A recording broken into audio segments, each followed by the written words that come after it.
registered in Lubbock County. Welcome, Beto. Thank you.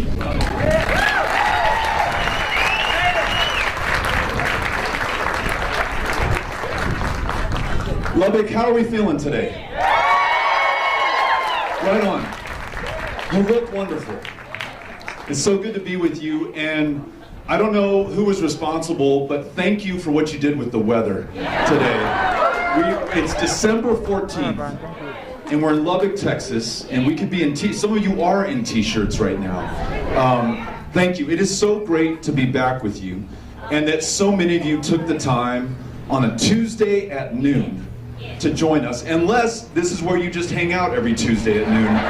That could be the case too, and if I've interrupted something, I apologize, but I'm grateful, very, very grateful to be with you. I tell you, the first time that I came to Lubbock as an adult, not driving through with my parents, but getting to spend some time here, I happened to be a member of Congress, and I was serving on the House Veterans Affairs Committee. That was a committee that I chose, that I asked to be on very often. For those of you who don't follow this stuff, and I don't blame you if you don't, in Congress, the Veterans Affairs Committee is the basement. It's the punishment room to which members of Congress are sent if they've gotten in trouble. Because you can't raise money on the Veterans Committee. There's no political action committees that give you campaign contributions. There are no big ribbon cuttings or donors to solicit contributions from. The only folks that you can help out there happen to be those women and men who've done the most for this country, literally put their lives on the line for every single one of us in America. And given how many veterans I've met over the course of my life, how many I listened to in El Paso who told me, despite their best efforts, and despite the signature wounds and injuries that they came back from Korea and Vietnam and the first Gulf War and Iraq and Afghanistan with, they could not get into a VA to see a provider or a doctor or a mental health care specialist to help treat their post-traumatic stress disorder, and they wanted someone to stand up for them. And in fact, in El Paso, the city that I was lucky enough to represent in Congress, we had the worst mental health care wait times in the country. We ranked 148th out of 148 mental health care centers in the VA. So I drove myself to Lubbock, Texas to meet some of the folks at the Texas Tech Medical Center to find out if we could partner with people here to deliver more care in the city of El Paso. And you all opened up your arms, sat down with me, listened to me. I worked with the Republican member of Congress, Jody Arrington, who happened to represent this district, and Jody and I will not agree on everything. And maybe we don't agree on most things, I don't know. But we could agree that those men and women who are willing to give their lives for this country deserved every single thing that we could give to them going forward. And we were going to find a way, Republicans and Democrats, to find some common ground and to get the job done. Well, I'll tell you what, thanks in part to Lubbock, Texas, thanks to the bipartisanship that we were able to forge, El Paso is no longer dead last in the country. We have built, with Texas Tech's help, a brand new behavioral health center for veterans, specifically with post-traumatic stress disorder. We're getting more people, more care. We stopped pointing fingers, blaming the other side, and we just got focused on getting the job done. That's a lesson that I picked up here in Lubbock, Texas. I drove down here today from a city you may or may not have heard of called Amarillo. It's north of you all, about 2 hours. We had a great meeting last night in Sam Houston Park. It was just like this, but I couldn't see anybody because it was dark outside. But a lot of great people on a Monday night came out together to talk about the things that are most important to all of us, and not Democratic National Committee talking points, not Republican National Committee talking points, but just Texas values that can bring us together, that can unify us at a time that we're being pitted against one another. And we're being asked to see each other as something different or other than what we really are at our essence. Before we're Republicans or Democrats, we are Texans, we're Americans, and we're human beings. And the folks in the Panhandle, in the South Plains, seem to understand that. And on my way down, I happened to stop in Abernathy, in Hale County. And I sat down with the Justice of Peace there and with one of the constables, and we were talking about just this very issue. How do you get stuff done at a time that our state and our communities, and even in sometimes our families, we are so polarized and having a hard time literally seeing eye to eye and trusting one another? And this constable said to me, he said, you know what, Beto, maybe in other parts of the state or other parts of the country, people see themselves as Republicans or Democrats. Here in Hale County, we just see each other as neighbors. We get it figured out, we get the job done, and we move forward. I liked hearing that as well. And I'll tell you this. Yeah. There we go. A shout out for neighbors. My last stop before I got to see you today here at May Simmons was with someone I know you know. His name's Pete Laney. And not only was he a state representative elected to represent this community, there's the one person who voted for Pete Laney in the last election who's shouting for him. He was the speaker of the entire Texas House. So whether you lived in El Paso or whether you lived in Texarkana, pretty much your future, your fortune, your fate, your funding for your community depended on Pete Laney. And for Pete Laney to be able to get his job after 1994, when George W. Bush was elected as the Republican governor of the state of Texas, that guy, your guy, had to find some common ground with that other guy and make sure that ultimately he could get the job done. And Pete, as I was there at his home just now paying my respects, he said, you know, folks, some cases will stand out and hold their breath for the full loaf or bust, or we're not going to move forward on anything that we really care about. There are others who understand that consensus, and I know this is a four-letter word amongst many right now, but even compromise is necessary to get the job done if we're going to move forward. And I could come back to my constituents and say, you know what, folks, I wasn't able to deliver for you because we've got that, you know, SOB in the governor's mansion. He's from the other party. Give me 4 years and I'll come back to you after we elect a Democrat. Or he could decide that what we have right now between us, the opportunity to act and move forward, is more important than anything else. And if we've ever needed that, we need it at this moment, because we have some big, pressing priorities before us. And if we allow partisanship, or who it is you pray to, or how you love, or how many generations you can count yourself a Texan, or whether you just got here last week, all that matters right now is that we're together, and we have the chance to do something big for this state. Let me give you a couple of ideas, things that I've been thinking about, reflecting on, after having had the chance to listen to you all. Number one, and find the Democrat or Republican who will argue the point on this. I want to make sure that the best jobs in the United States of America going forward are created right here in the state of Texas. I want to make sure that the young people that we invest in, whether they're here in Lubbock or some of the outlying and surrounding counties, we pay through our property taxes for them to go to pre-K all the way through 12. We invest in great parks and museums and libraries.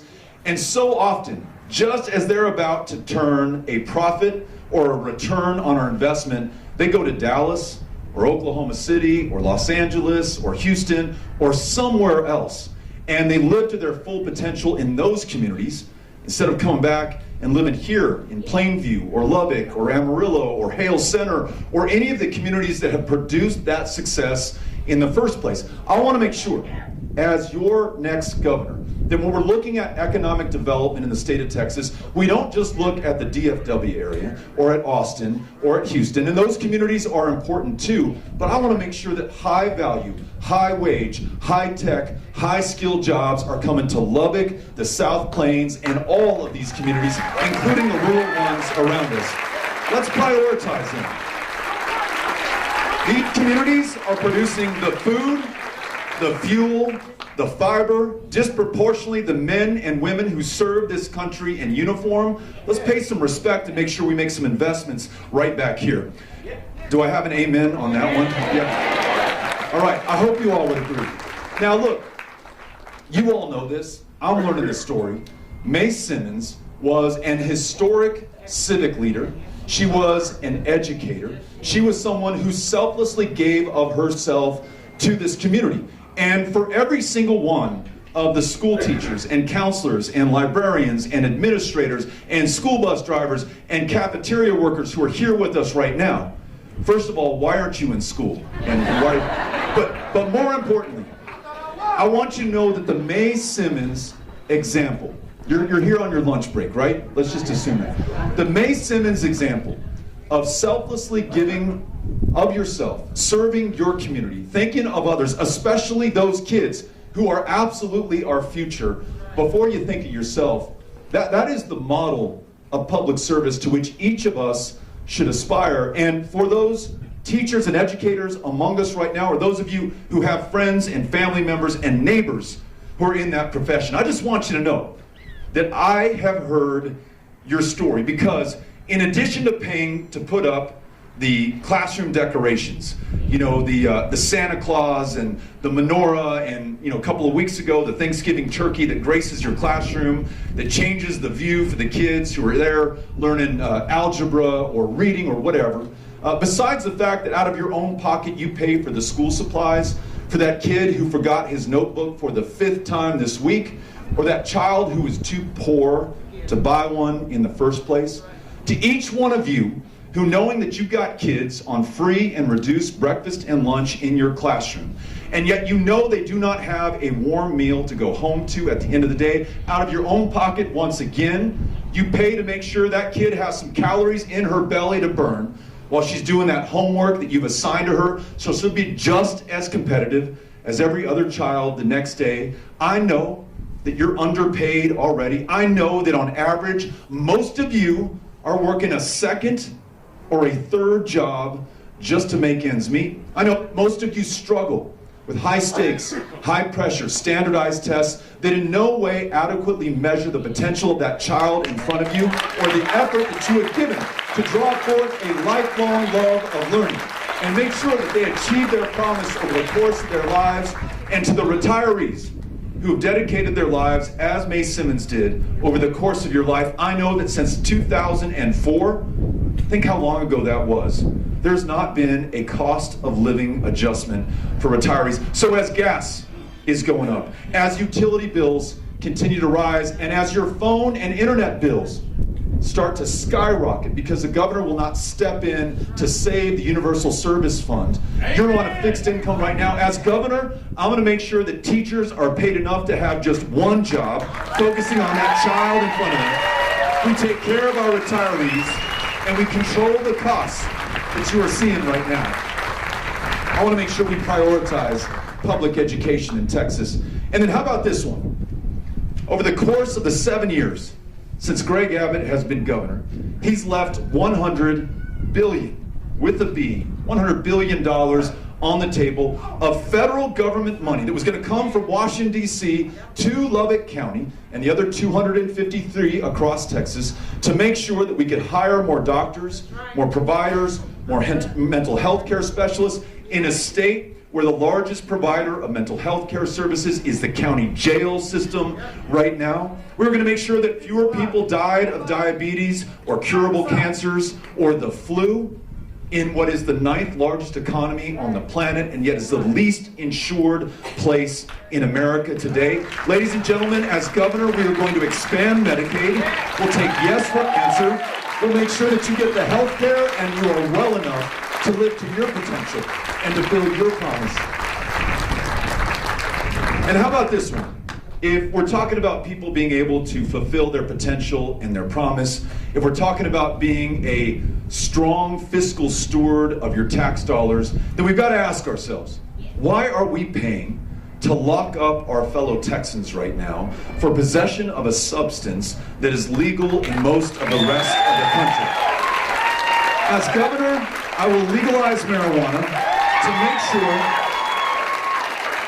to make sure that we're using your tax dollars wisely, and to make sure that all those veterans that I've listened to over the years who tell me, Beto, I can go to the VA and be legally prescribed an opioid to which I can become addicted and die from, or if we would just do the right thing, not Republicans or Democrats, but Texans, do the right thing and make this legal, then I could take care of this condition on my own and not be seen as a criminal in the eyes of the law. common sense ideas. They're not Democratic or Republican ideas. These are Texas values. Great jobs, world-class schools, the ability to see a doctor. Those are the things that can bring us together. But if we're going to get this done, we've got to get past the place that we're in right now. Never mind the grid failure that locked 5 million out of power in the energy capital of North America and killed 700. Never mind the bungled response to COVID that has left 74,000 dead, and the local Lubbock ISD suing the governor of the state so they can protect kids in early childhood education at Head Start. Never mind the incompetence and the cruelty, the extremism that we see on a bill that restricts women's ability to make their own decisions about their own bodies and puts a $10,000 bounty on their heads. What about this? You know, this isn't as big an issue in Lubbock County, but I know that some of you have come from or have friends in Hale County or Hockley County or Lynn County or Crosby County, for the rural counties in Texas. And you all are the hub and the epicenter for so many of them. While gas bills are going up, and because of the failure during the grid, gas and other utility bills are going to go up 20 to 50 bucks a month per customer, not just this month, but every month for perhaps the next 20 years. That rural phone service that literally keeps our neighbors and our friends alive, their ability to call 911, their ability to make an appointment at the VA, their ability to talk to that son or daughter who lives in another community to make sure that they're okay and that they know you're okay in the midst of a pandemic. Well, the governor, our governor, vetoed a universal services bill, I mentioned this a little bit earlier, which subsidizes rural telephone service and makes it affordable for our fellow Texans upon whom we depend for the success of this state. And because of the governor's veto, we're going to see rural telephone bills and internet bills as well go up $25 to $100 a month going forward in these surrounding communities. So when you hear the governor talk about inflation and blame Joe Biden, or like he blamed AOC for the power grid failure here in Texas, remind yourselves that he's jacking the price on your gas, on your electricity, on your water, on your phone, on your internet bill. For some people, this will be more than $100 more every single month. I want you to tell your friends and your family members, especially those Republicans among us and within your lives, that this is the Abbott tax. And we're going to make sure that we elect a governor who, instead of taking money from you to clean up for his mistakes, is going to send money back down to you to make sure that you're okay going forward, especially in this part of the country. We're going to make sure that we rebuild the trust in our government and among us as Texans going forward. We no longer want a governor who does not trust voters and makes this the toughest state in the nation in which to vote. When I'm governor, I'm going to make sure every eligible Texan can cast a ballot, automatic voter registration, same-day voter registration, and election day as a state holiday so you can get some time off work and cast that ballot, participate in election. I'm going to make sure that not only do we fund, but we listen to law enforcement, our sheriffs and sheriff's deputies, police chiefs and officers, when they tell us, listen, these permitless carry bills that allow anyone, including violent criminals, to carry a loaded firearm in public without any kind of review or background check at all, at a time of rising violence in the state of Texas, and at a time since Governor Abbott has been in office, we've seen a decline in the clearance rates for rape and murder. Remember, after he signed that abortion bill, he said he was going to outlaw rape and get all the rapists off the street? The clearance rate has actually declined from 70% to 50% since this guy has been governor, and now we have more people with loaded guns on the streets without any way of protecting ourselves or our neighbors. I want to make sure that we listen to and trust law enforcement. I will repeal permitless carry when I am governor. Make sure that we are safe, that we protect the Second Amendment and protect the lives of those in our lives. And when it comes to Texas women, I trust every single Texas woman to make her own decisions about her own body, her own future, and her own health care each and every single time. When we work with one another, when we find that common ground, when we trust each other, there is no stopping us as a people, right? We're going to get back to being big in Texas, dreaming big and doing the big, hard work to get it done. We're going to make sure that this state is big enough for all of us. Decimos que no me importa. It doesn't matter what party you belong to. It does not matter how you love or who you love. It does not matter where you came from. All that matters is that you're here, that you're a human being, and we're going to treat you with the dignity and respect that you are owed. And we're going to focus on jobs, great schools, healthcare, and the ability to see a doctor for everyone, right? Can we bring each other together on that? So lastly, if we're going to get this done, we've got to win this election. And if we're going to win this election, you and I have to work together. And I'll tell you, past sins committed by Democrats don't have to be on us right now. You know that Democrats, present company excluded, left you all to your own devices for years, in some cases for decades. They literally wrote off this part of the state as too unimportant or too uncompetitive in which to spend resources or time. You all know, because I recognize many of you from the many times that I've visited here, that I'm not part of that part of our party. I'm going to show up each and every single time. I'm going to show up for every single person. We're going to bring out voters and make sure that we give them a reason to vote. Now, many in Lubbock, who may or may not be Democrats, may be independents, may or may not know if they're Republicans, do not vote because they think their vote does not count. They say, Beto, this is too red. It's too Republican to make a difference. And while it's true, Republicans have won the big elections at the county-wide level, your vote contributes to the statewide margin just as much as the vote in El Paso or San Antonio or Houston or Dallas or any other part of the state. And for the 7 million, I mean, listen to that number, 7 million eligible Texans who did not cast a ballot in 2020, which was arguably the most important presidential election since 1864. The number one reason given by those non-voters who were eligible is that no one asked them to vote. What I'm going to ask of you today is that you sign up with me in this campaign. It's betofortexas.com. Put your name and your email address, and we'll get back in touch with you.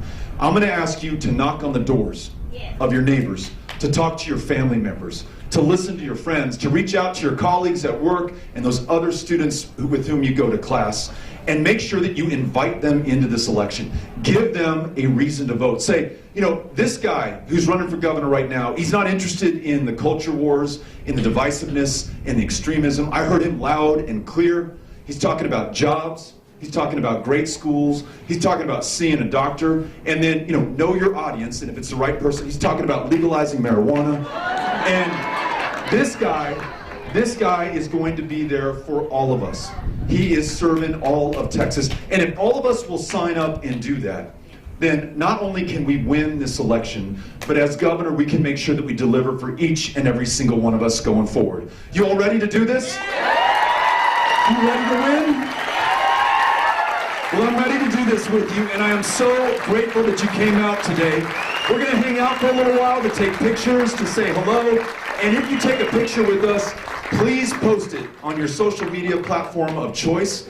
Make sure that we can prove that we were here, that we really existed, and that we mean business, and then let your friends in Midland and Odessa know we will be there this evening at 6 o'clock. All right, Lubbock, thank you for coming out. Muchas gracias, y nos vemos la próxima vez. Gracias.